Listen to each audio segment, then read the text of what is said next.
Welcome to all. LLB second semester के विद्यार्थियों के लिए ये प्रीवियस ईयर क्वेश्चन पेपर है, लेटेस्ट क्वेश्चन पेपर 2025 वाला। नोट करें इसको, वेरी शॉर्ट नोट करें पहले। इम्पोर्टेंट क्वेश्चंस हैं। भारत के राष्ट्रपति कब संसद में विशेष अभिभाषण करेंगे? When the president of India gives a special address in parliament. 2 पे सदन विधान के सिद्धांत को स्पष्ट कीजिए। Explain the doctrine of colourable legislation. 3 तत्व और सार का सिद्धांत, doctrine of pith and substance. 4 पे लिखिएगा, उच्च न्यायालय के न्यायाधीश को किन आधारों पर हटाया जा सकता है? On what grounds can a जज of the high court be removal. 5 पे लिखिएगा, मूलभूत ढांचे के सिद्धांत को स्पष्ट कीजिए। Explain basic structure theory. अब शॉर्ट में लिखिएगा ज़रा। क्वेश्चन नंबर 6 तैयार करिएगा इनको।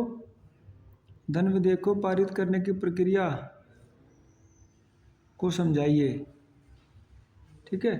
Define the procedure of passing of money bill. ये मनी बिल पर आ गया। 7 पे देखिएगा, संसद के सदस्यों की शक्तियों, विशेषाधिकार एवं उन्मुक्तियों का वर्णन कीजिए। ठीक है। Discuss the power, privileges and immunities of members of the parliament. 8 पे देखिएगा, थोड़ा बड़ा सिलेबस है इसका, इसको अच्छे से तैयार करिएगा पेपर को, एग्ज़ाम जल्दी आ जाएंगे। भारत के उच्चतम न्यायालय के अपीलीय अधिकारों की विवेचना कीजिए। अपीलीय क्षेत्राधिकार। Discuss the appellate jurisdiction of the supreme court of India. आप वेरी शॉर्ट को नोट करें, सॉरी डिस्क्रिप्टिव विस्तृत को, लॉन्ग वाला। ठीक है, नोट करें ज़रा। क्वेश्चन नंबर 9, कब और किन परिस्थितियों में संसद राज्य सूची के विषयों पर कानून बना सकती है? देखिए, जनरली संसद को सेंट्रल लिस्ट पर ही कानून बनाना होता है, और जो स्टेट लिस्ट है वहाँ पर राज्य सरकारें कानून बनाते हैं, स्टेट लेजिस्लेशन।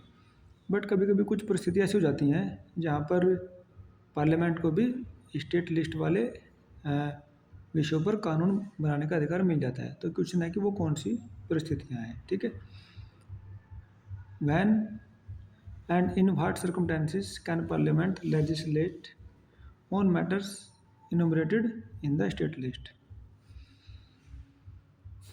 10 पे जरा, संविधान के उपबंधों की व्याख्या कीजिए जिनसे न्यायपालिका की स्वतंत्रता की रक्षा होती है।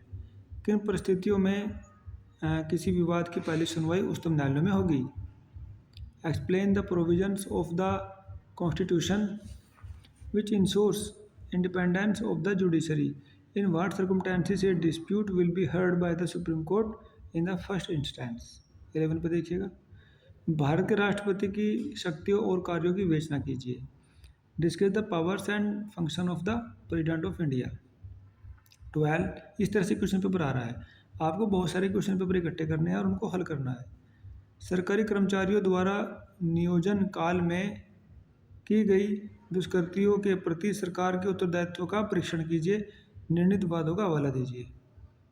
Examine the liability of the government for torts committed by its servant in the course of employment.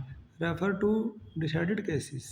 13 पे देखिएगा, केवल प्रमुख लीडिंग वादों से भारत में व्यापक व्यापार, वाणिज्य एवं समागम की स्वतंत्रता का आलोचनात्मक परीक्षण कीजिए। Critically examine only the leading cases on freedom of trade, commerce and intercourse in India.